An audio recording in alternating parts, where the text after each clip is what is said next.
A night outside, how many are turning one night in the cold into a way to bring others indoors all winter, plus tough cookies. Girl Scouts in the corridor are taking on cancer, how you can help others and yourself at the same time. Those are the top stories covering the corridor tonight, but first, meteorologist Jennifer Hildreth has your Weather First forecast. Well, hopefully you enjoyed the nice mild weather today. Jennifer, let's get things started with the Iowa Hawkeyes. It's another rough day at Kinnick Stadium.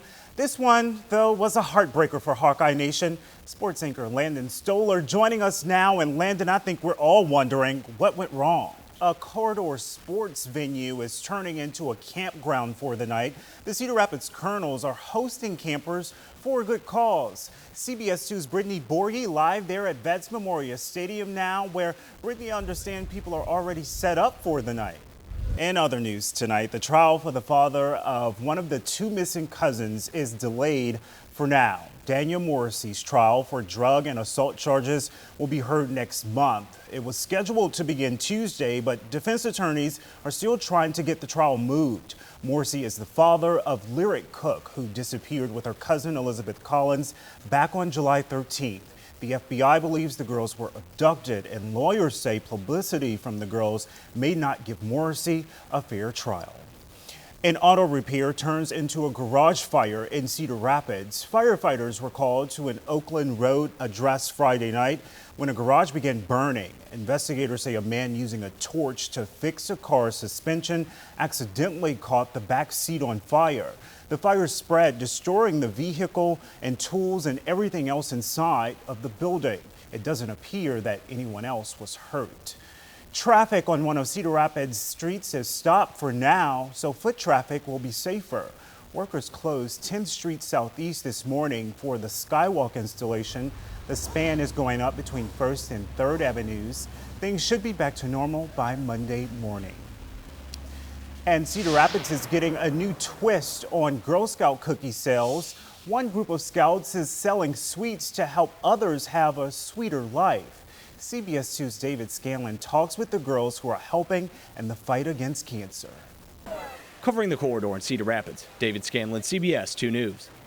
That group of Girl Scouts are the first in the area to team up with Cookies for Kids Cancer, but they are looking for others to join them. We put a link to the charity's website on our page, cbs2iowa.com.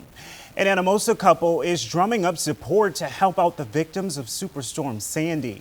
Mike and Carrie Dearborn, with the help of J&P Cycles in Anamosa, will fill 2 trailers like this one up with supplies and deliver those items to some of the hardest hit areas. The Dearborns say they couldn't sit back and watch without doing something. We could donate the money, but giving $10, $20, $30 doesn't seem probably as valuable as doing something like this.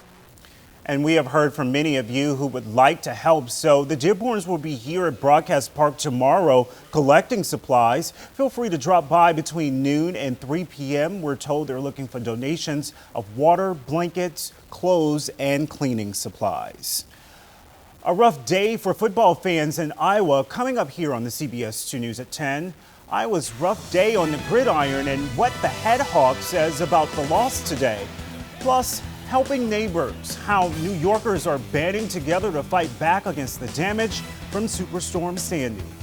Hopefully you got out and enjoyed the nice weather today, because things are going downhill. Things are going downhill, but let's just squeeze a little bit of it left that we can and talk about this. Lots of runners were happy to have this kind of weather today. It was the annual Turkey Trot in Marion.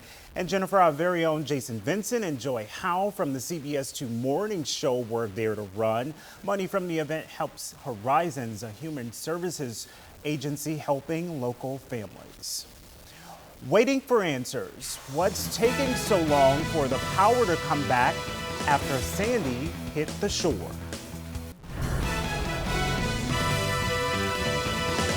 It's been 2 weeks since Hurricane Sandy hit the East Coast. Erica Ferrari shows us how places are cleaning up while others are still waiting for electricity to return. And one final check on that weather, Jennifer. Things are changing. Here's a look at the latest satellite and radar. You can see rain out in western Iowa already, snow back behind that. just an indication of the cold air that's coming in tomorrow. And here's a look how it's going to affect your temperatures. We'll see falling temperatures throughout the day. Our high will be around midnight in the 50s, and then by afternoon we're going to be in the 30s and even upper 20s by supper. So some of that rain, if it's still lingering around by late afternoon, evening, could be changing over to a wintry mix, mostly sleet and maybe some snowflakes mixed in. But right now it looks like no accumulation expected. We don't want the cold weather to hinder people, though, from donating the toys for Tots. You see the toys there, and we don't want them to be hindered coming by Broadcast Park tomorrow to drop off items for Superstorm Sandy victims. That's going to be here from noon to 3, and everybody will be here having a good time with it tomorrow. All right, thanks for everything, everybody. Thank you guys for joining us, too. Make sure you have a good night. See you later, everyone. We're back here tomorrow.